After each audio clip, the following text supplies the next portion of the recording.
He's an analyst and quite an experienced person on external debt restructuring. For the first time I met him last evening and I had an amazing discussion with him. His knowledge on matters related not just to Sri Lanka's restructuring but in Suriname, Zambia, Ghana, Argentina, etc. Is something that we must try and explore in the next 55 to 60 minutes. It was on a letter written to us by Arutha Yolani Fernando, Executive Director, that I put to the committee the proposal to invite Mr. Marrett, and our committee agreed, and it is based on that we have done that. Thank you, Arutha, for providing us with this opportunity for this discussion. I also mentioned in the House just a little while ago that any member interested to engage with Mr. Marrett to be present. So there could be others who will join us. So before we start, just by way of introduction, my name is Harsha De Silva. I'm the chairman of the Committee on Public Finance. And if you just mention who you are, and then we can. I'm Pradeep Mundavar, Member of Parliament. I'm Iran Vikramaratne, Opposition Member of Parliament. I'm Partly Champikaranota, Member of Parliament and Observer. I'm Yolani Fernando, Executive Director of Arutha. I'm Rosie Vinayaka, I'm a research officer at Arutha. Hi, I'm Rehana Taufik, I'm a director at Arutha. Theo, it's all yours. Thank you so much, Harsha, for organizing this session. I should start by explaining that I work with a firm which works with governments across emerging markets, but my firm has no business dealings of any kind in Sri Lanka and doesn't plan to have in the near future. The goal for me of this trip to Sri Lanka was to get the Sri Lankan narrative back to the global forums in which I take part and see how the lessons from Sri Lanka can be applied both to other countries and to improve the architecture for sovereign restructurings going forward. By way of introduction, I think it's important to understand that Sri Lanka's restructuring process doesn't happen in a vacuum. There's no defined architecture for sovereign restructurings. There is no bankruptcy procedure as you might have for corporates. And so the architecture for sovereign debt restructurings is actually constructed by all the country cases that happen in the world. For example, Sri Lanka itself is contributing to building this architecture. For example, since Sri Lanka was, to the best of my knowledge, the first country ever to receive textbook financing assurances from China before the approval of an IMF program. In that sense, it's also important for Sri Lanka to look at other countries, and depending on the aspect of the restructuring that you are interested in, where you want to see what happened and what is going to happen for Sri Lanka, different countries matter. For example, Zambia will matter to Sri Lanka for issues related to comparability of treatment between official and commercial creditors. Zambia will also matter for the classification of Chinese claims between official and commercial as well. Suriname matters to Sri Lanka because it's the other main country undergoing a restructuring process outside of the G20 common framework that was created in 2020 to restructure the debt of low-income country. And to put it bluntly, a lot of the policies were applied in a certain way in Suriname that didn't work out perfectly. And so you can get a sense that the idea of the international community was to learn from the mistakes of Suriname and to apply the policies by the book in Sri Lanka, which to some extent explains part of the delays that Sri Lanka's restructuring process might have experienced. Ghana, on the other hand, matters for Sri Lanka mostly because of the commercial creditor negotiations. Ghana shares with Sri Lanka is at the same stage of the restructuring process. Ghana also has an election cycle coming up later this year with a potential impact on the restructuring process. And we can see from media reports and publications that the commercial creditors in Ghana are taking a similar approach to that they take in Sri Lanka, including with the proposals of instruments linked to economic variables, such as the macro-linked bonds that you might have heard of in the public debate in Sri Lanka. Finally, Ethiopia matters to Sri Lanka because of its geopolitical importance and because of the behavior of China, who to some extent has been implementing what we could call asymmetric coordination, in the sense that China observes what is happening with other official creditors, yet values the importance of bilateral dialogue with the country and bilateral announcements when it comes to restructuring terms. So the bottom line is that for all the various aspects of the process that Sri Lanka is going through, you can look at all these different examples, and I'm happy today to dive deeper in any of these country cases if you have any related question. A second point on the role of the IMF in the restructuring. A lot focuses on the debt sustainability and the way the IMF defines how much Sri Lanka needs to reduce its debt stock and debt service. But the IMF role in that regard is actually twofold.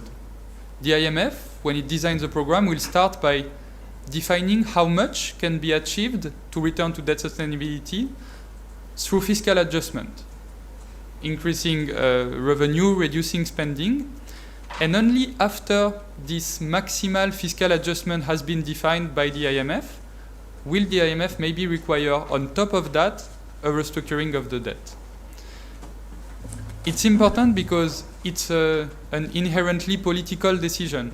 From country to country, the IMF will make assumptions that are widely different. Some countries, people often refer to Jamaica, have been able to sustain primary surplus of, like, I don't remember the exact figure, but 5% of GDP ballpark for almost a decade. For some countries, this kind of figure would not be acceptable. And what the IMF considers as acceptable politically might not be considered as politically acceptable for the people on the ground, the vulnerable population that bear the biggest cost in these discussions. And once the IMF has defined this fiscal adjustment, whatever comes on top to return to debt sustainability has to be achieved through the restructuring. And an important point here is that we often see in the civil societies and in the political debates of countries undergoing this restructuring process the demand for bigger haircut. And we saw this in Sri Lanka, for example. It's important to understand that when the government engages with creditors and asks them to reduce the debt that they are owed, the government will base this demand on the IMF debt sustainability model. If the government were to ask for more debt relief than what is warranted by the IMF, it would be in a weaker position because it cannot really argue quantitatively.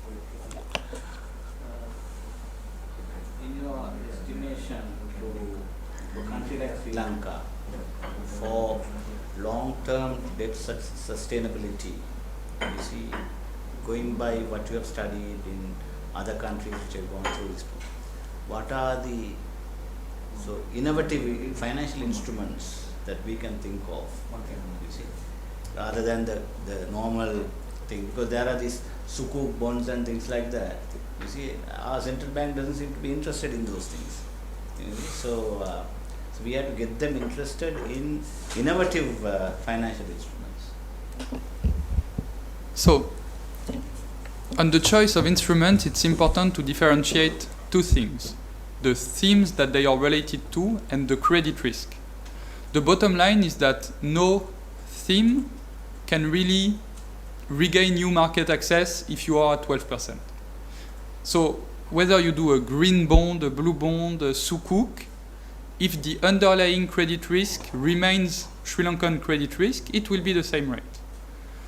That being said, if at some point Sri Lanka regains market access, so because of policy choices that prove the credibility of the debt sustainability, etc., imagine the market rates fall back below 10%. 10% is kind of the mark on international capital markets. Kenya just went to the market last week issuing an ISB with a rate of 10.3%, so it can be quite high. But imagine the rates fall down, then the thematic bonds, green bonds, blue bonds, sukuk, sustainable bond, can be a way to diversify your investor base and maybe obtain a small premium. It won't reduce your coupon by 2 or 3 percentage points, but you might have some diversification of the investor base that also increases the resilience of the country to shocks.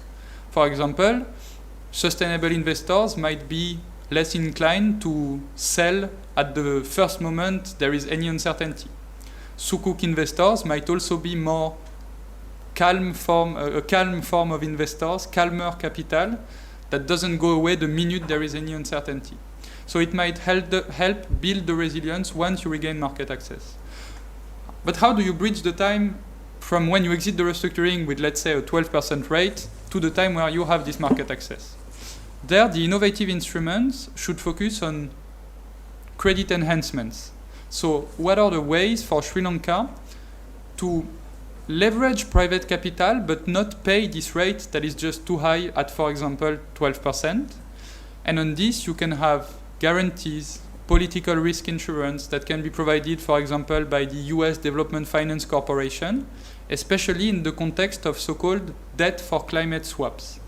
So these instruments, to put it very basically, Sri Lanka makes some environmental commitments, so promises to give new money for conservation efforts. And because Sri Lanka has massive coastal areas with a very rich biodiversity, it's a commitment that would have tremendous value. And in exchange for that political commitment, you can have international institutions that come and underwrite, guarantee a new debt issuance so that the risk is lower than the rate is lowered. And just part of these savings, because the support, for example, a guarantee of the World Bank, of the US on the new bonds or the new loan, would lower the financing cost. And part of the savings that would be achieved, let's imagine you have a rate of 12%, with a guarantee you come down to 8%, you promise to allocate 2% every year to these environmental commitments, for example, to protect a certain percentage of your coastal areas. So you might see some opportunities after the restructuring for these instruments, but I would put a strong caveat on the use of such instruments, because we have also seen in recent months that they can be complex, they can be costly, they can have issues with debt transparency, they can represent a lot of fees and payments for the intermediaries working on these deals. So part of the proactive debt management strategy will be to aim for this credit enhancement without having the drawbacks in terms of instruments that would be actually very costly, not transparent, etc.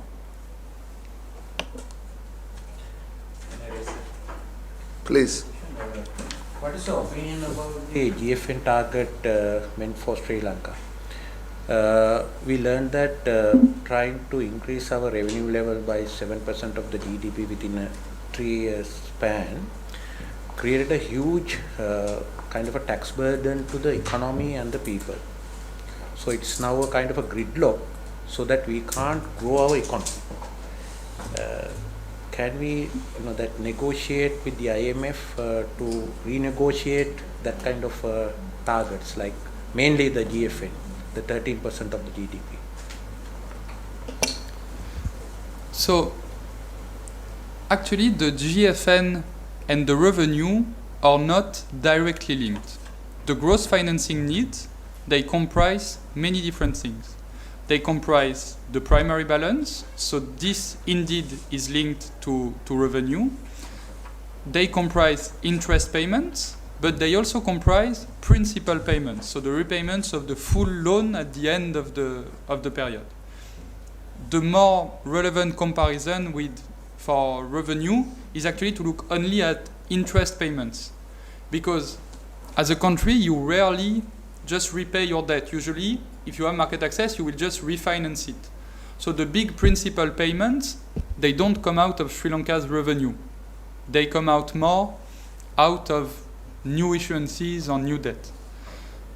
the big issue on the interest burden to revenue is that it's hard to move the needle both on the interest and the revenue. On the interest, why it's hard to get it down? Because a big share of it, I think, I looked before the crisis, but I think it was like 70% of interest was actually domestic debt. So the biggest share, or the bigger burden on the revenue comes actually from the domestic debt. So asking for, I'm happy to be corrected if it's wrong, but a large share of interest payments come from the domestic side. And so there's not much you can do by restructuring more the ISBs or the external creditors. And on the revenue, Sri Lanka would probably be in a difficult position to ask the IMF to relax these targets, because by international standards, the revenue levels of Sri Lanka as a share of GDP are quite low. Many countries, low-income countries, including in sub-Saharan Africa, are hitting this 20% mark, 20% of GDP in revenue. The end goal for the IMF program is to get Sri Lanka to 15. It's still a very low revenue base to sustain a big debt stock and to implement all the policies, especially the social spending, that Sri Lanka would need during the recovery. So if Sri Lanka asks the IMF to relax these targets and to not increase too much the revenue, you can expect that the debate will be more around, well, maybe you can achieve this target by expanding the tax base instead of increasing the rates. So you still have some political choices that you can make in the tax policy in order to make the revenue increase less painful for the population.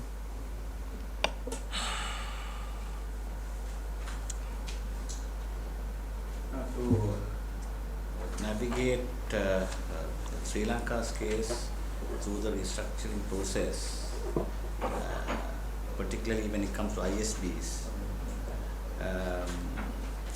what are the legal and regulatory considerations that we must bear in mind? Because we are unaware of these issues. So in the overall restructuring process, I'm not aware of the specific procedures in Sri Lanka. From country to country, a restructuring might require parliamentary approval. Sometimes it doesn't. I'm not aware of the specifics, so I won't go in this way. But as a maybe indirect answer to your question, I think it's worth mentioning the use of state contingent debt instruments. You might have heard of the macro-linked bonds in the press being proposed by bondholders.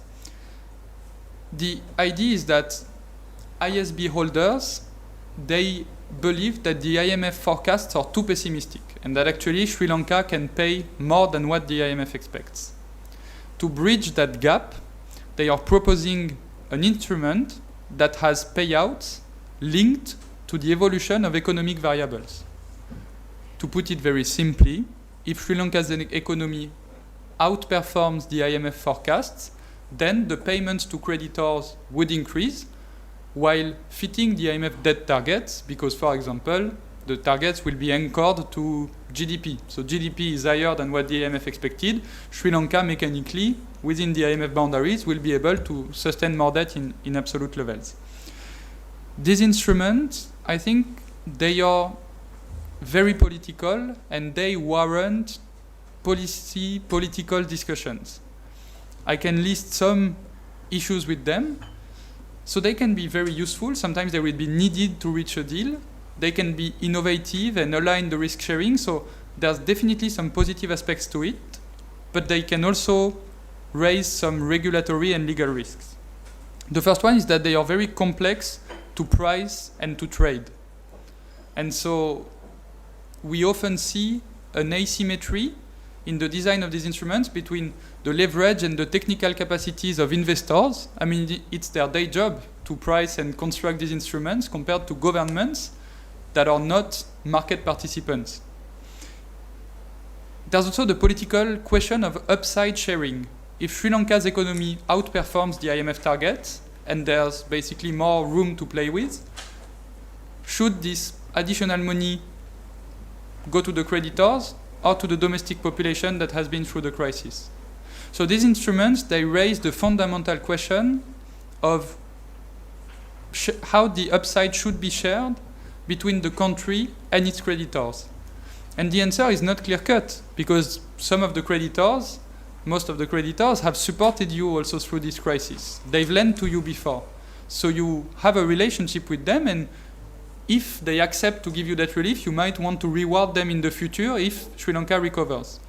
But it's also important to acknowledge that if Sri Lanka outperforms, the first share, for example, should go to the population that has been through this crisis. And finally, these instruments that will be discussed in the restructuring, they also entail some significant legal risks. To put it in a concrete example, Argentina is currently being sued by investors in London because they argue that Argentina manipulated economic data ahead of payments on bonds that were linked to its own GDP. So, bottom line, these instruments are innovative, useful to bridge gaps in negotiations, but they do warrant some attention to all of their characteristics to also understand clearly the risks that they entail. I mean, this brings us to a different question in terms of the politics of this.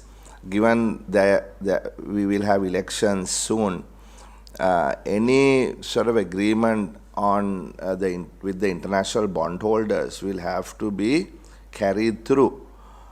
So in that sense, what